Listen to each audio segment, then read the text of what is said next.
Westside Fairytales is a dark fiction and horror podcast.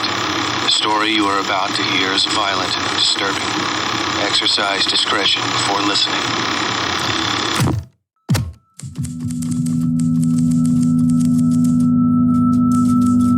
Previously on Scars in Time.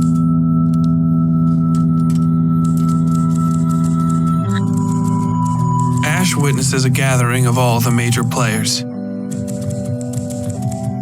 A young woman who looks exactly like the golden ghost that's been haunting her. A man whose dress and even demeanor mark him as a nice stand-in for the Umbrella Man.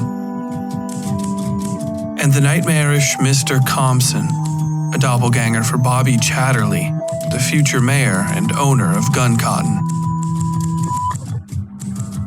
Most of all, however, is the revelation of a handmade copy of The Raft of the Medusa, the painting alluded to by the mysterious version of Ash still typing away in the garret. The unveiling of the painting causes an extraordinary reaction in Ash, causing a chain of events that reveals the doctor's true madness and sets in motion the end of her time in the Starling house. Without further ado, Scars in Time, Chapter 15. The Doctor.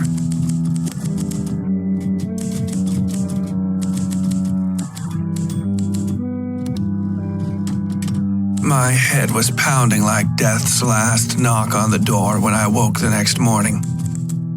I don't know whether it was the morphine the doctor had slipped me, or the beating he'd administered beforehand, but in either case, I could barely push myself off the stiff mattress they'd given me. I was naked as well, from the waist up at least. And for a long moment I was worried the doctor had come into the room and done something to me. Sexual impropriety was the least of my worries. I could still remember that shifting, nibbling thing roiling beneath Christine's skin. Then I recalled images of the girl as though in a slideshow, her eyes blazing like a cutting torch as she pawed at me. I'd slapped her, I think, and she'd faded back into a normal human being. There had been some awkwardness after, but I barely remembered. I do know she slept in the room's other bed. I could tell when I looked at it that the thing had been slept in, or at least remade by a hand other than mine. I'd gotten fairly proficient in my few months as a maid. Remarkably, the hangover caused by my beating and subsequent drugging didn't keep me from waking too late for my morning chores. I washed myself, taking note of the vicious purpling of my face and holding a cold washcloth over the most swollen parts for a few long minutes. The eyes of the woman in the mirror were not those of a cowed little girl, I was glad to see. I wouldn't let this mistreatment of me go unanswered, though. God alone knew what I could actually do about it. Fume was what I decided on for the immediate future. Fume and scheme.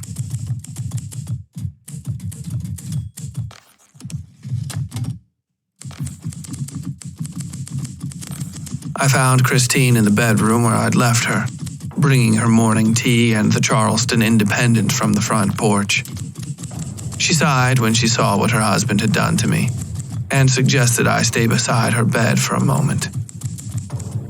I have tuberculosis, she said after a while. Only an idiot would think your behavior from last night caused the relapse you saw. I said nothing. My husband, in this case, is the idiot. She sighed again, and with this breath I could hear the light clicking of fluid in her lungs. I recognized it from my own illness, but even at my sickest, you'd still need a stethoscope to hear the little bubbles popping inside me. How long have you been sick? I asked.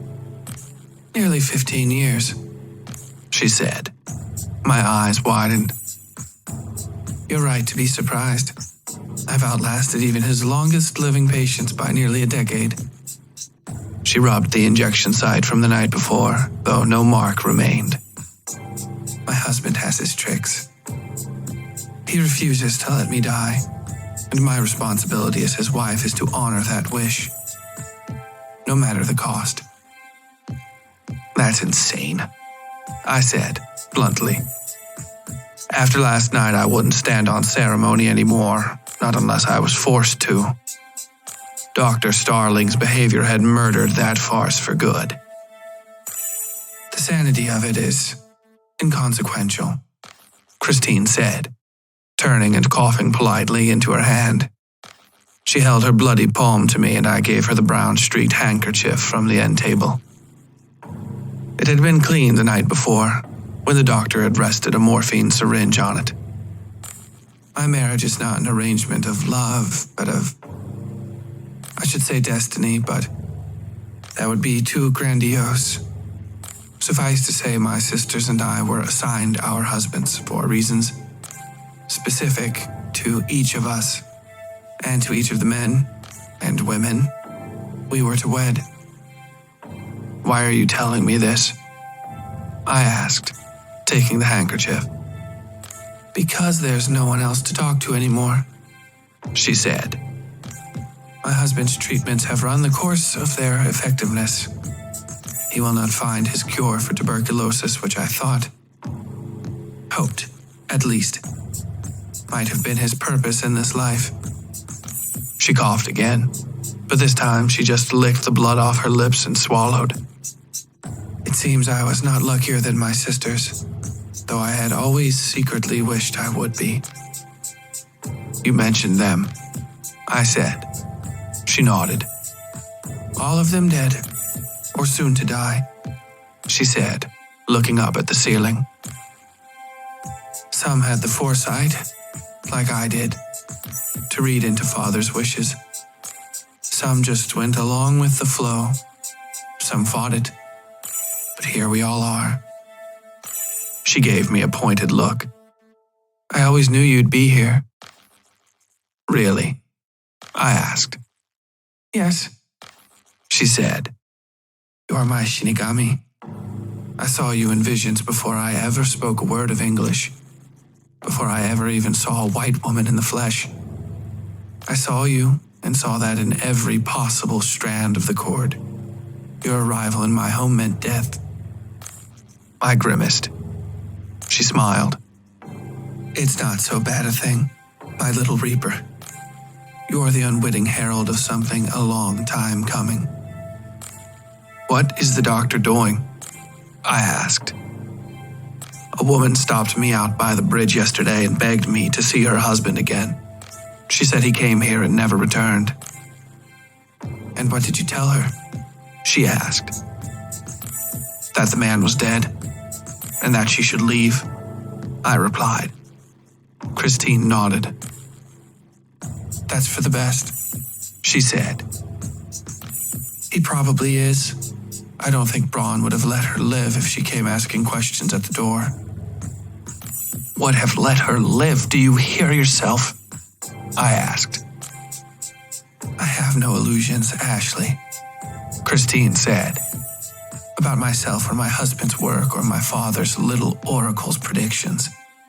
That prophet in Hokkaido. She almost spit the word prophet, and it sounded oddly capitalized when she said it.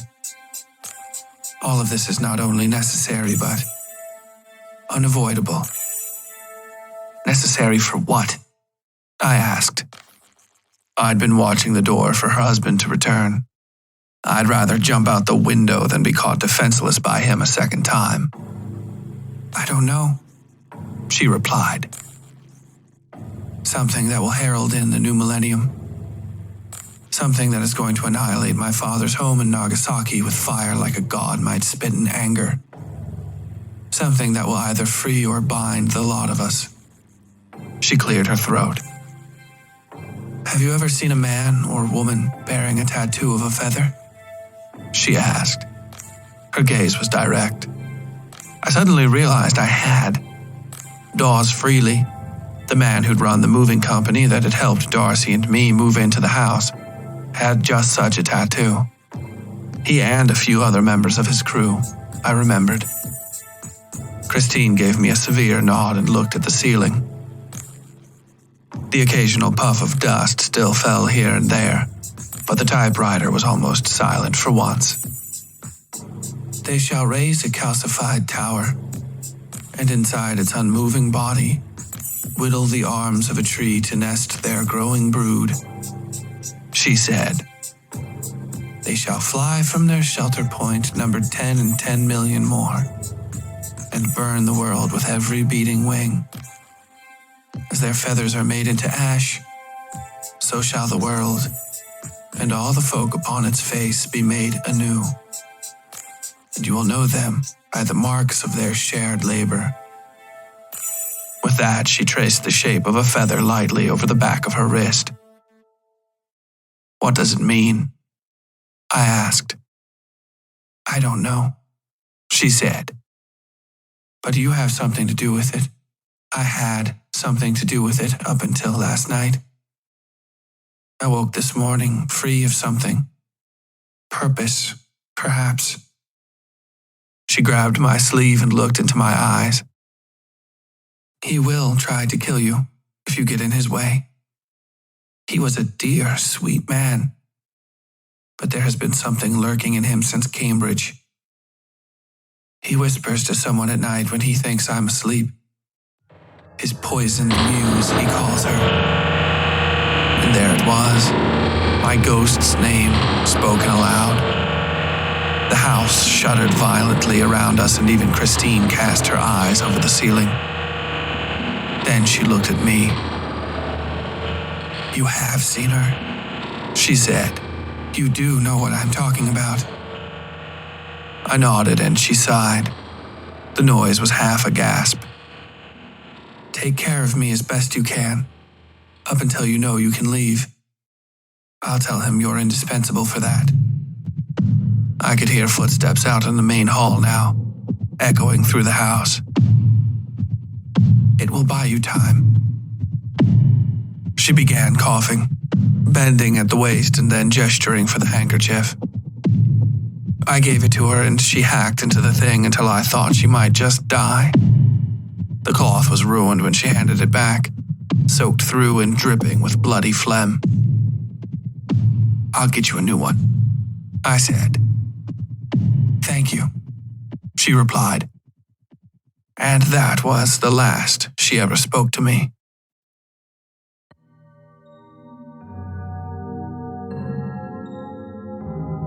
Hey you. There's new merch in the merch store. So go fucking buy some, you hear me? You want a fucking shirt, bro? You want a sick fucking shirt, bro? Go to the fucking merch store and check out our new shirt. It's a collage of all that pretty artwork Missy Owie puts together for season 4. Fucking beautiful. You wanna be fucking beautiful, don't ya? Then go buy a shirt. You wanna stay fucking beautiful? You better buy 2 fucking shirts. You better buy a fucking mug too and a fucking beanie. Don't let me find out you aren't wearing the merch. You better go to westsidefairytales.com/merch and buy something. Yeah. westsidefairytales.com/merch. See you soon. Now back to our story, already in progress.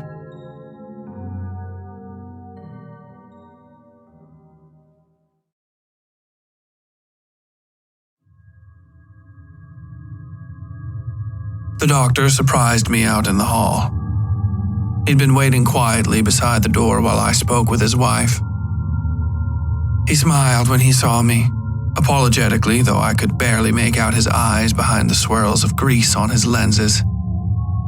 Hello, Ashley, he said, punctuating the words with one of those awful, subdued laughs. Good morning, doctor, I said, trying to edge past him. He let me go, thankfully, though he called to me over his shoulder. Ashley, he said, I'm afraid your services won't be necessary much longer. I'm sure my wife spoke to you about her condition. There was a harshness to that word he seemed to lean on. I nodded and he continued. Have you made some arrangements for travel? Have you let anybody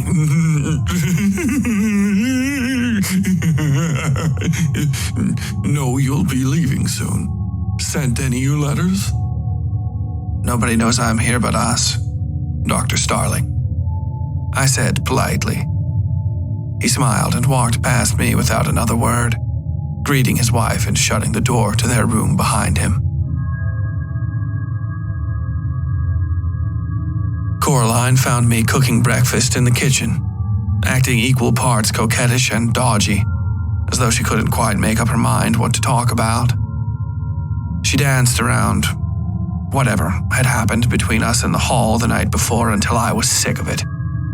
Whether or not my ghost, this poisoned muse, was in her or not, she was damn irritating and I was tired.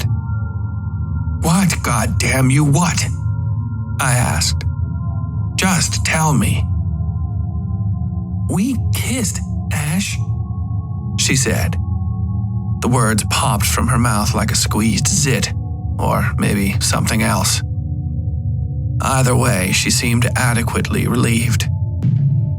You shouldn't have done that, I said. I wasn't in any sort of state for that sort of thing. I would have laid into her, but I couldn't separate her actions from the thing inside her, or that she had been all this time I didn't know.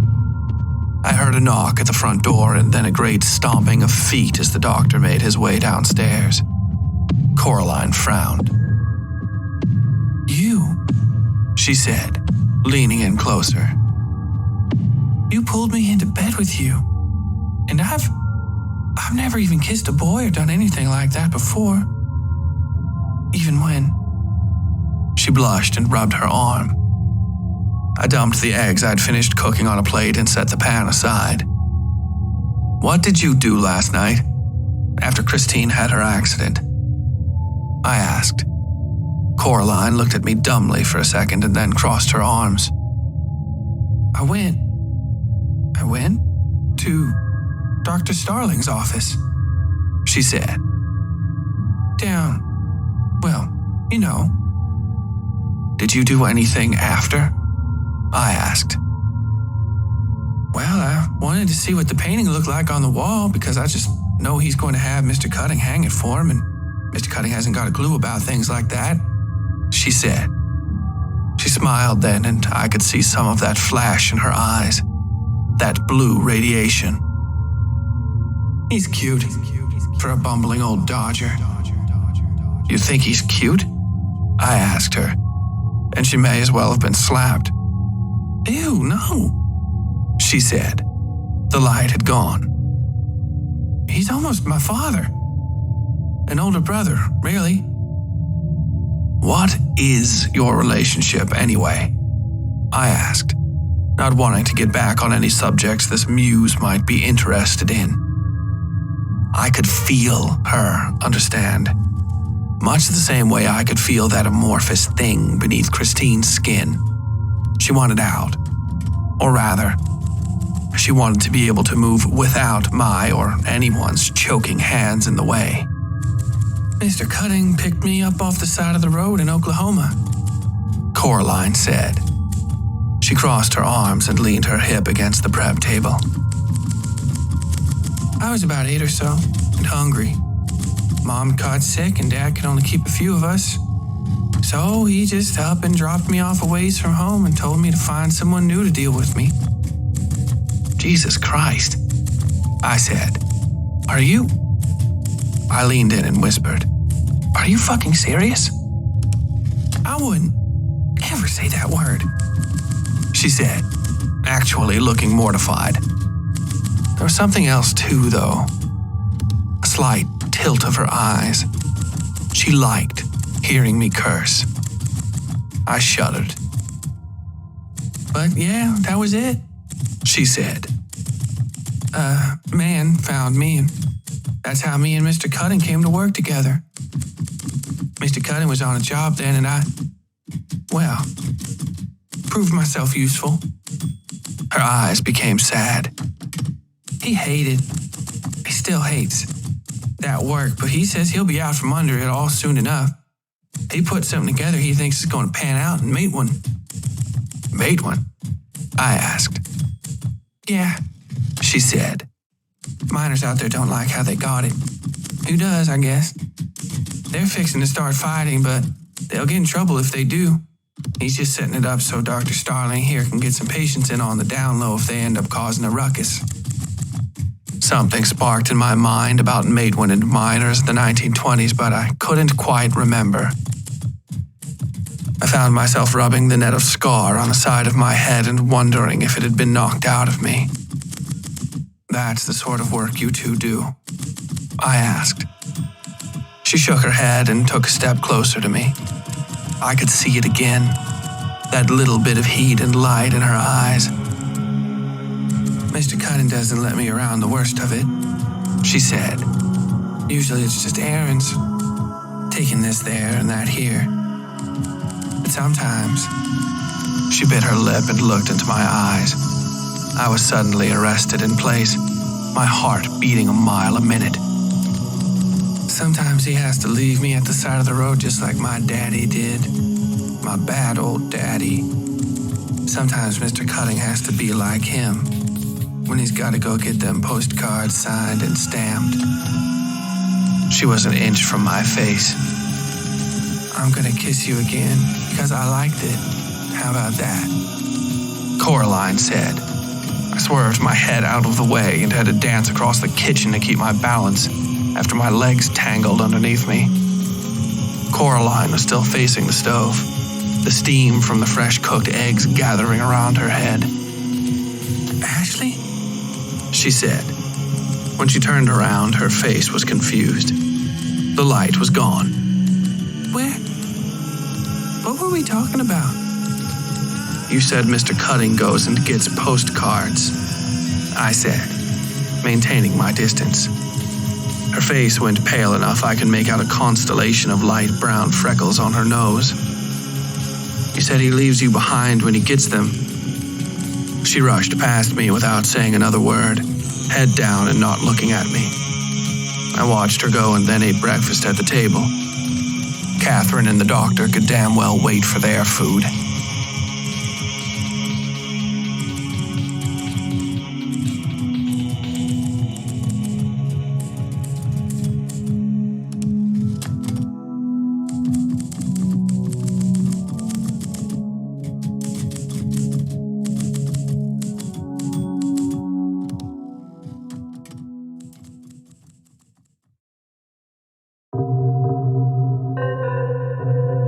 Wow, what a great story. But I have no fucking idea what's going on in it, do you? Maybe it'd be a little easier to understand if I had access to a written version of the show to follow along with and read back through. Maybe even some, I don't know, behind the story information to clear up some of my fucking questions. Oh, wait, right there. Yes, it says right there. Join the Westside Fairytales Patreon today and get access to behind the story audio programs and fully laid out chapters of this story, Scars in Time, and most of the Westside Fairytales back catalog for just $5 measly a month. Wow, what a deal. Oh, it even says here you can get special merch packs and signed posters if you give a more generous donation. That means he needs your money, people. This isn't a fucking charity. Okay, go to patreon.com/Westside Fairytales today and subscribe for excellent behind-the-story content and more. That's patreon.com/Westside Fairytales. Link is in the description. And don't forget to watch my show if it's for... come on! I'm not doing this for free! Now back to our story, already in progress.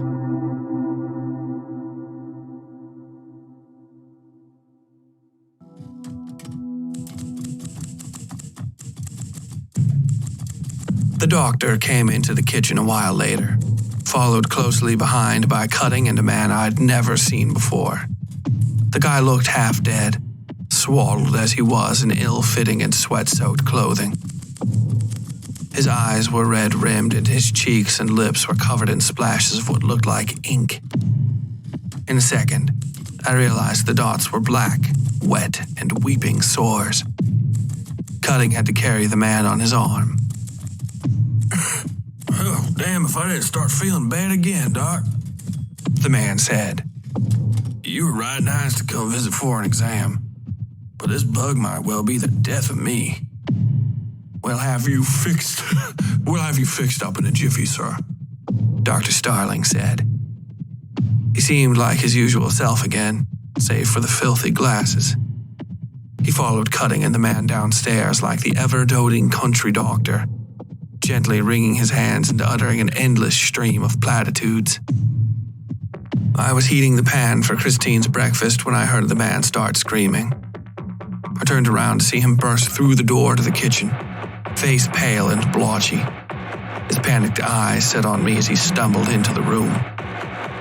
Get me a knife, woman. They're killing me, he said, hacking his words through a foam of blackened phlegm. I stepped back from him, horrified, clutching the tea towel I'd been using to hold the frying pan in front of my chest.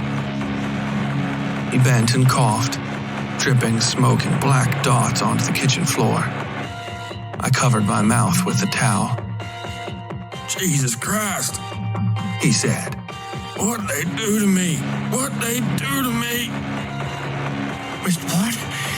Mr. Blatt, we need you back downstairs, Cutting said, face red and puffy from the chase up the stairs. I heard the doctor moving up the steps at a leisurely pace behind him. Every footfall seemed to vibrate through the floor into my feet.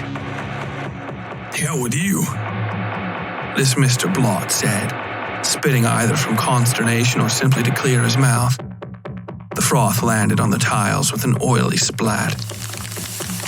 As I watched, the black-red foam grew a series of bubbles that burst into oily smoke. I pressed the towel tighter over my mouth and nose, backing into the corner.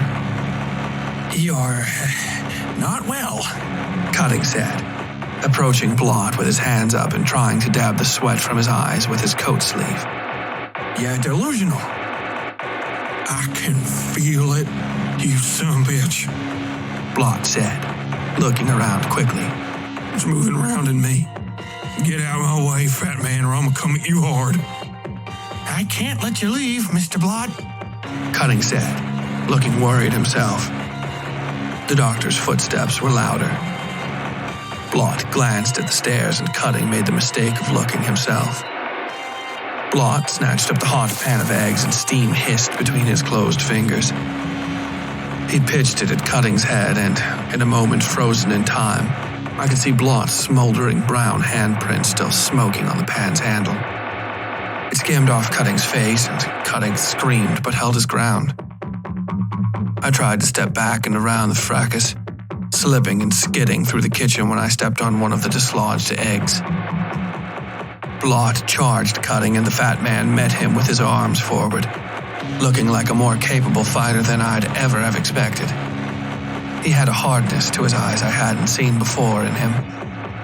They grabbed each other and fell out of sight behind the massive prep table, rolling around on the floor. I heard them cursing each other for a moment, then a sound like vomiting. Cutting began to scream, the high-pitched, insane howling of a badly injured animal. Blott pushed himself to his feet the second the doctor emerged from the basement, stooping his head to do so. Blott tried to run, but something tripped him up and he only managed to stumble a few feet. The doctor snatched him by the back of the neck, like he was grabbing a misbehaving puppy, and dragged him back into the kitchen. Get your hands, Blott started, but a fresh round of coughing subsumed his words. Cutting had gone mercifully silent. His screaming was, perhaps, the worst thing I'd ever heard in my life. The doctor swung Blott by the neck like a sack of potatoes. I saw the surprise in the man's eyes as the world windmilled around him, and then painful shock when he landed hard on the prep table. He belched loudly, burping loose several cupfuls of foul blackness over his chin. I could see it smoking lightly when it touched his flesh. The skin began to rise and quiver, to bubble slightly and to laminate away from itself, away from the bone. Oh no, we're too early in the treatment for that, the doctor said, producing a glass bottle and pulling the cork free with his hand. He poured white powder over the goo on Blott's face, and the entire thing burst into a cloud of stinking white steam. I heard something like a shaken-up soda bottle being opened, but saw nothing through the reeking cloud. I realized the basement door was opened and ran for it, thinking in a second that perhaps the doctor had left the entire works down there open. Maybe I could get to the painting, do whatever needed getting done, and then be free of this place for good. I'd gotten close enough to see the stairs when the doctor's arm shot past me and slammed the door shut. His hand, seeming nearly as wide as the medium-sized frying pan I'd just been cooking eggs in, lay flatly, thinly against the wood. I turned, expecting to see him standing over me, but all I could see was the hairy expanse of his arm, insanely long and vanishing into the white cloud covering Blott's writhing body. Now, I heard him chuckle. You've been warned about that basement girl. The hand slid down the wood and turned the key in the basement lock. Then it fell limp against the floor, and I could hear a series of pops and clicks and groans as it retreated into the growing cloud of white mist over the prep station. Do we?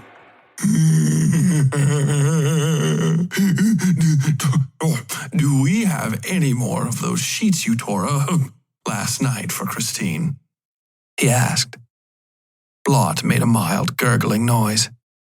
The soles of his leather boots squeaked against the dense wooden surface of the prep table, leaving dozens of little black skid marks. Yes, sir, I whispered. I cleared my throat. Yes, sir.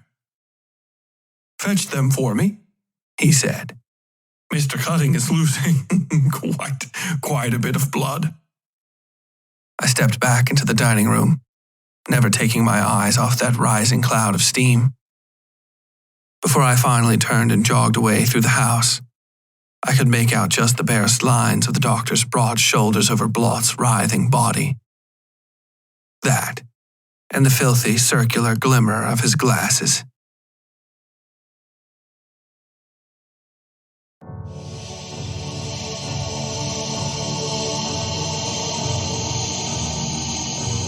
Children, gather round and place your hand in the air. That's right.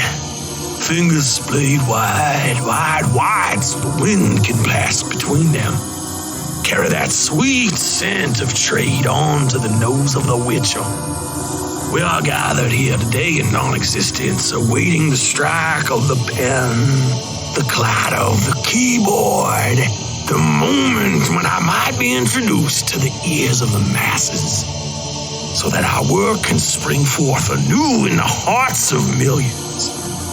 Whether we are carried on the wings of angels, say true, our words must be electrified. Amen.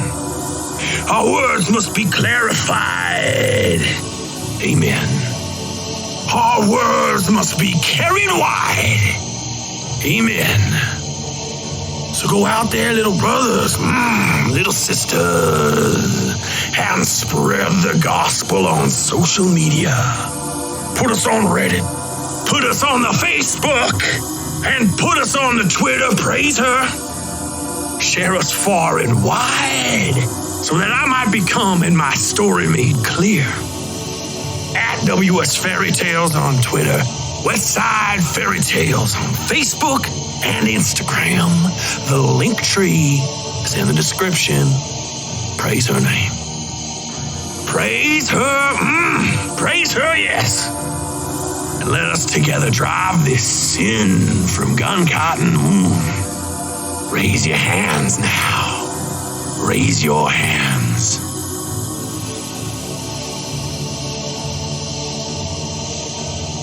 Now back to our story, already in progress.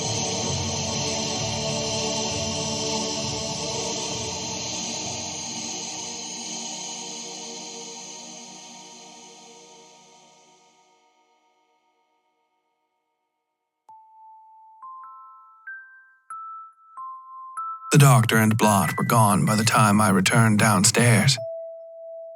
Coraline was kneeling beside Cutting, holding his slack hand in her own and weeping. She'd covered his face with some of the spare towels from the kitchen. All of them were soaked through with blood.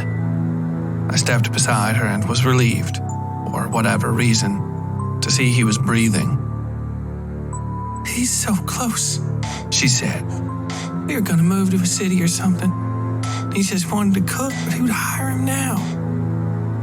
I didn't say anything, just knelt with a stack of fresh rags and lowered my hand to change out the soiled ones. Coraline grabbed my wrist. Don't, She said. I already took one off before and things.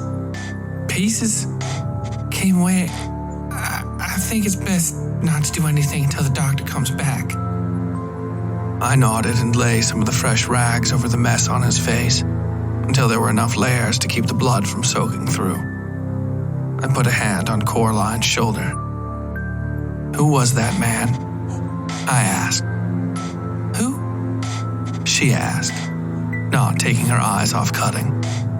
That you both came in with today. Oh, She said, wiping her eyes. Mr. Blot. He got hurt in a bar fight real bad, and Cutting told him about Dr. Starling's clinic out here. I gave him a ride then, too. I guess he got sick recently and wanted to come back. She said all this in a blank, flat voice. It was partially true, I figured. Still, something bothered me.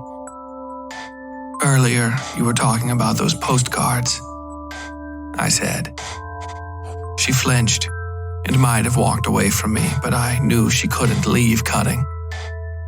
What are they? She gave me a cold look. There was nothing of that poisoned muse in it, but the same sort of feeling flicked up my spine when she met my eyes. Everybody's got their debts to pay, she said, taking a breath. If you're even asking about them, you should already know what they are. She swallowed and dipped her fingers into her collar. A second later, she produced a rumpled, faded postcard showing a train line crossing through a field of buffalo. She flipped it over and I saw a child's crooked signature. It read, Coraline Maybe. Is that your last name? I asked. She laughed. Maybe, she replied. Oh my, the doctor said. I heard him coming up from the basement, but I'd been so focused on the conversation he still managed to surprise me. Oh my, oh my, oh my. He knelt down beside Cutting and held the man's hand. Coraline and I stepped back, whether to let him apply his profession or just because his presence was so repellent, I don't know. He smiled at Cutting as though the man could still see. His teeth were brown, dirty. Cutting, you poor boy, he said. I realized then that Cutting's right hand was partially bone in places, though it wasn't bleeding. The exposed flesh was pinkish and laced with hard chunks of black. You did your best, didn't you? And Mr. Blot was certainly agile for someone in his condition, but you held on to him. He looked over the ruined hand one last time and then dropped it, standing. I'll fix those fishhook fingers of yours, the doctor said. This damnable consumption remains beyond my means, but I'll fix that.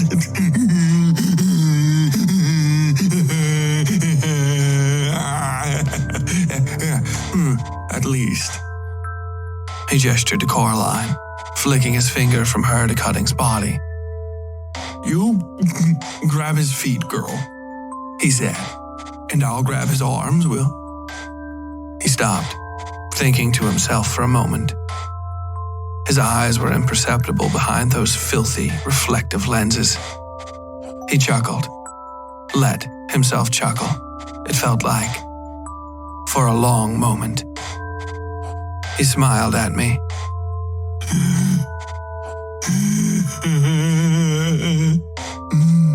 Ashley, he said, you wanted to see the basement so badly. Why don't you grab under Mr. Cutting's shoulders there and help Coraline get him down to the clinic, won't you? I took a breath and looked from him to Coraline. She wouldn't meet my eyes. He chuckled, not so long this time, and continued, I'm awfully tired from dealing with Mr. Blott, after all. I swallowed, knowing any trip to that basement with him would be my last. My eyes flicked around the house, the familiar and unfamiliar trappings of a place where I'd now lived longer in this out-of-time existence than in my real era. Perhaps he couldn't see the motes of dust falling like streams and rivers beneath the boards overhead, but I could.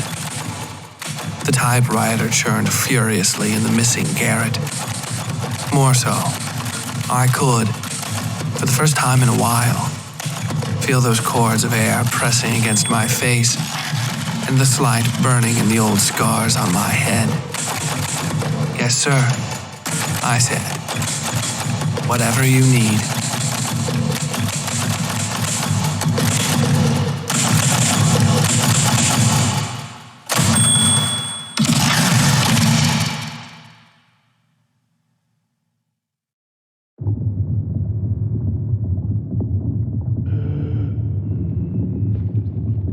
My descent to the basement, awkwardly carrying the mostly dead and still bleeding Mr. Cutting, was anything but heroic. I felt like an idiot, in fact, missing the occasional step and nearly sending us careening down the stairs. The doctor followed close behind me. I could feel his presence like a chunk of uranium burning into my flesh. Ahead of us was Coraline, who tossed me indignant looks every time I nearly dropped Cutting. Then we were downstairs, both of us sweating like hogs as we loaded the man onto a steel-framed stretcher beside the staircase.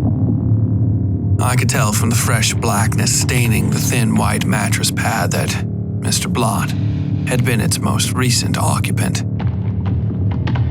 I heard a click from the top of the stairs and saw the doctor's glasses shining in the darkness. He'd just locked the door. Any problems? He asked. No, I muttered under my breath. Coraline led the stretcher into the clinic. The receptionist's office inside the door was well stocked now, and I almost died when I saw the typewriter, my typewriter, just sitting there on that steel desk. I reached out and slapped one of the keys, expecting the building to rock with sudden, thunderous fury, but it merely clicked. Whatever magic might inhabit it one day had yet to arrive. I gave it a last, sad glance and followed Coraline into the clinic's main room. What I found was a sort of nightmare hospital. The doctor himself had to push me inside, frozen as I was at the barred doors leading from the receptionist's office. He locked the door behind him with the sort of massive copper key you only see in a prison, which made sense, because that's what this place was.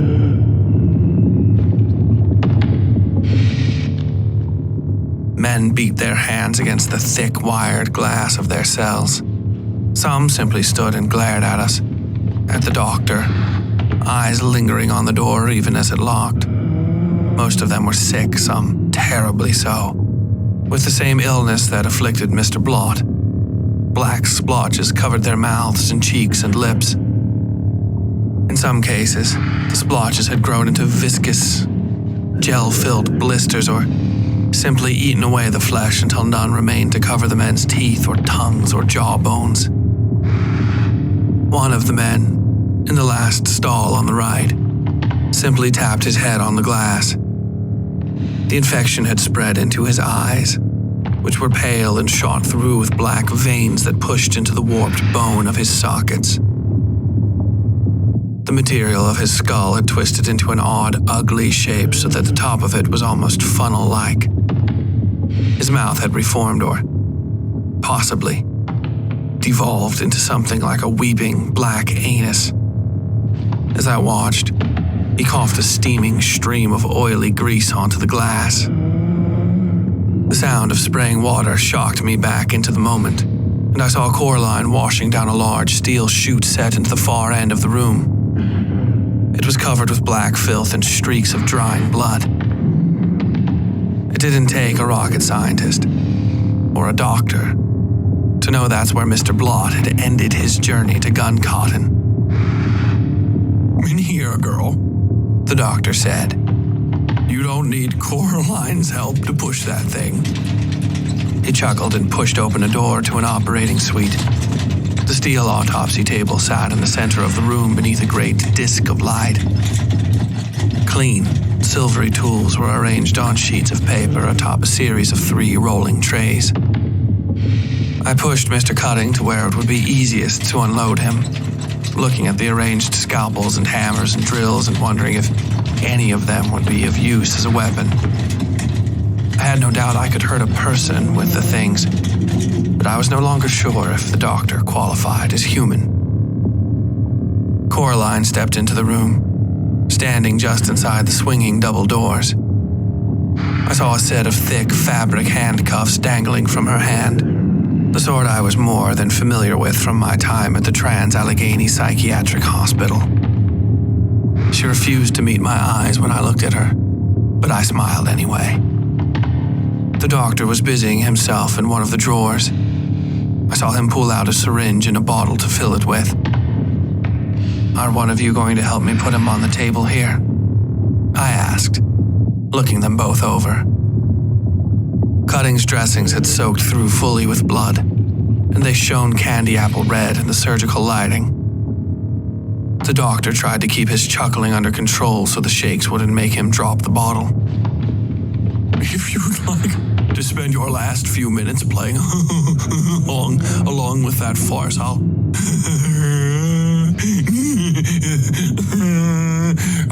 honor that wish," he said. He began chuckling to himself and the bottle slipped out of his hands. "Ah.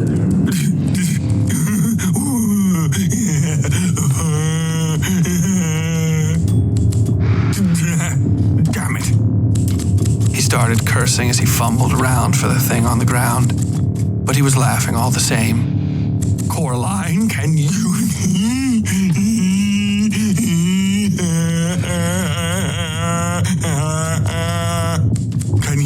Can you put the restraints on Ashley there?" He paused. "Ashley, girl, I understand you want to live and all that, but you aren't going.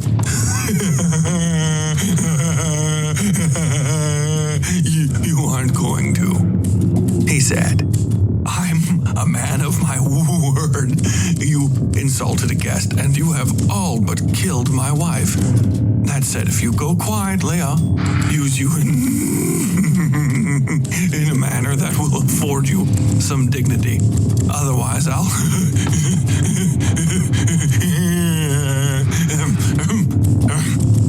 let's just say I'll actually let you understand just how rude you've been while staying at my home."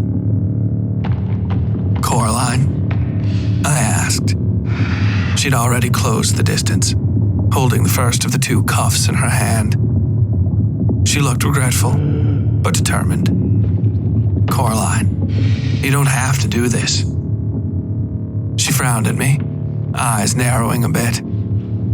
"You don't know what I have to do," she said. I stepped back from her, trying to keep a manageable distance between her, myself, and the doctor as he fumbled about for the bottle.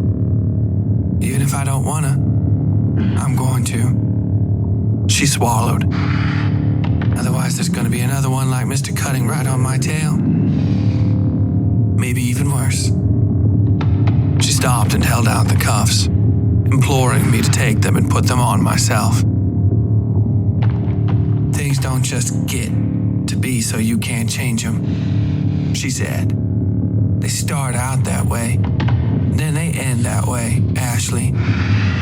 If you figure that out early, you can save yourself a lot of trouble down the line. Keep from getting hurt. She sighed and opened the cuffs.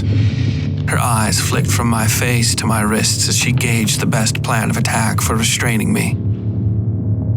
Fair enough, I said, stepping back and grabbing the edge of the topmost bloody tea towel covering Mr. Cutting's face.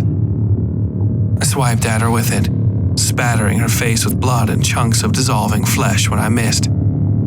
She screamed and stepped backward, slapping at the mess covering her mouth and cheeks. I spun the towel into a long, slender strip and whipped it at her face. The bloody towel flicked just past the bridge of her nose and licked across her right eye. She howled and fell against the wall to paw at her face and scream. Black smoke poured up from between her fingers. Coraline? The doctor asked. He poked his face above the operating table bed and I swiped the bloody towel at him, only managing to knock the glasses off his face. I fully expected something horrible behind those filthy lenses, but I saw only the normal, human eyes of the man I'd once known as Dr. Braun Starling. He blinked and yelped and pawed the ground for his glasses. I would have pressed my attack by doing what I don't know, but I froze when I saw Cutting's exposed face. Not an ounce of tissue remained on the front of his skull. Muscle and even the bones themselves had been burned to nothing in places. His tongue was whole, but had fallen up at crossways through the melted valley of his right cheekbone to lay against his blind right eyeball. His left eye remained maddeningly whole and bright and rested loosely in the too wide concavity of its former socket. As I watched, the last strained bit of muscle tethering it to the skull flexed, dragging the eyes focused to me. Come here, you, the doctor yelled, having forgone both his glasses and the syringe. He barreled around the table and snatched me up by my throat, picking me off the ground like so much wet cloth. You insane fucking bitch! What is the issue with you? Why are you trying to ruin my work? I clawed at his face, scratching until one of my nails broke loose and the doctor's skin was speckled with bleeding rents. He squeezed tighter and I felt myself fading, that electric feel of suffocating to death. I rethought my attack and caressed his face like a lover, searching it until my thumbs were beside his eyeballs. With the last of my strength, I pushed. He maintained his grip far longer than any man, any human being, should have been able. I ground my teeth and forced my thumbs deeper, feeling my nail slip beside his right eye and into the socket. The left eye ruptured wholesale, and I felt its innards leaking down my wrist. The doctor howled and dropped me, falling into the autopsy table and then immediately lurching back toward me. He pressed his left hand over his ruined eyes and searched for me by wildly swinging his right arm. As I watched, the appendage grew a touch longer, his hand a touch wider. I backpedaled over the operating room floor. Coraline! He called. My eyes snapped to where I'd last seen her. I half expected she'd recovered and was about to barrel into me. Instead, I saw her sitting casually against the wall with her right arm propped up over her knee, looking at something in her hand. The skin on the right side of her face hung slack and loose, so that she looked dead. Some of it was still smoking. She turned and the glow almost overpowered me. It was her, the muse, grinning at me from inside the smoking ruins of Coraline's head. She tossed what she'd been looking at on the ground, and I saw it was a smoldering, smoking hunk of Coraline's face. She leaned her head back against the wall and drove a fist into her own skull. She pushed the hand into the bone like it was wet cardboard and began tearing it apart. Then she was pulling hunks of bloody gray matter out of her head and flicking it onto the floor like turkey giblets. The shining, immaterial face of the muse remained whole, however, growing ever brighter as the feeble flesh that held it in place was removed. The doctor grabbed for me one last time and managed to knock me to the floor. I snatched the closest thing I could off one of the trays, a saw, and blindly attacked him with it. I didn't even know what I was doing.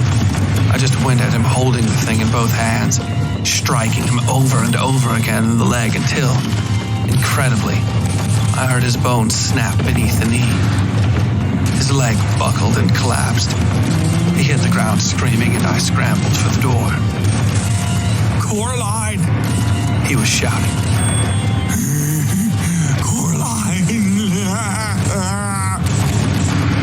I heard that insane laughter leaking out of him again. Oh, poor Dr. Braun, the muse said, still ripping the body to pieces, digging now inside the open chest cavity and tearing free Coraline's lightly thumping heart. I'll be with you in a moment, dear. She looked at me, tearing loose a chunk of lung. And I'll see you in time. She gave me a smile that made my skin break out in goosebumps. What you're looking for is in his office. Back door on the left. Bye now. I left them and limped for the office.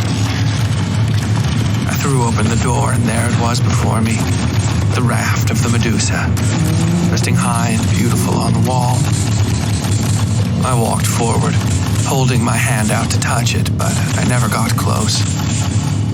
For a moment, I was nothing at all, and then I was stumbling over the hard marble floor of a massive home I'd never seen before. A man stood beside me.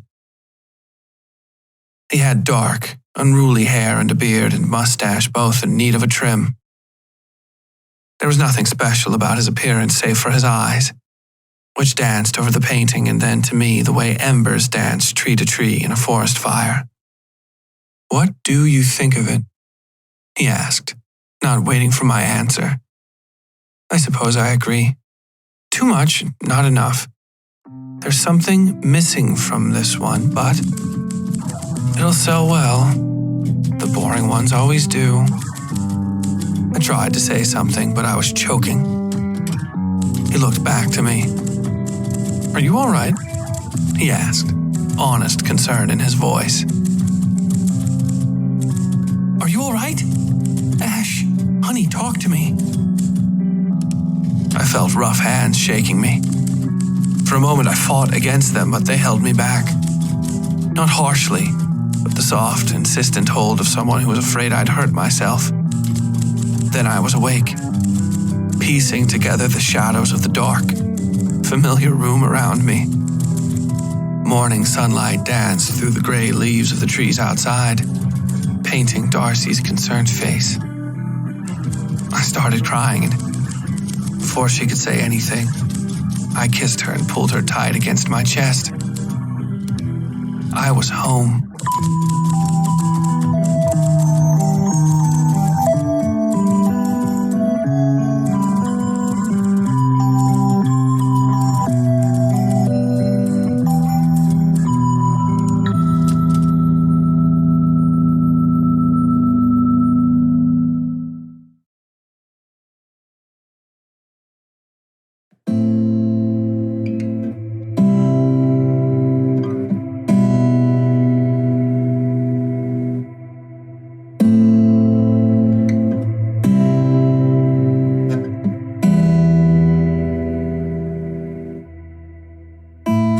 Coming up on Scars in Time.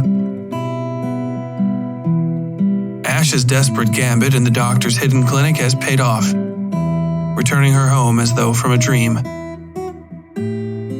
Faced with the revelations of the clinic, many questions have been answered, but many more remain.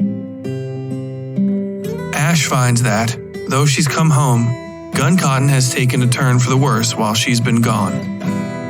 if she was really gone at all.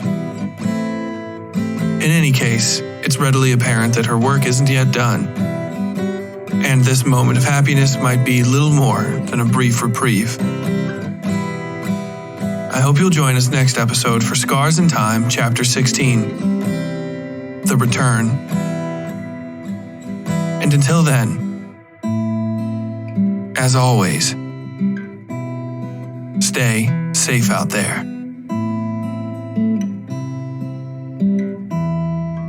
The Westside Fairytales is written, read, scored, and produced by Tyler Bell. Original audio filmed on location in Sutton, West Virginia and Louisville, Kentucky. Engineering and sound design by WSF Productions, LLC. Episode art by Yui Breedlove. All content herein copyright 2021 WSF Productions, LLC.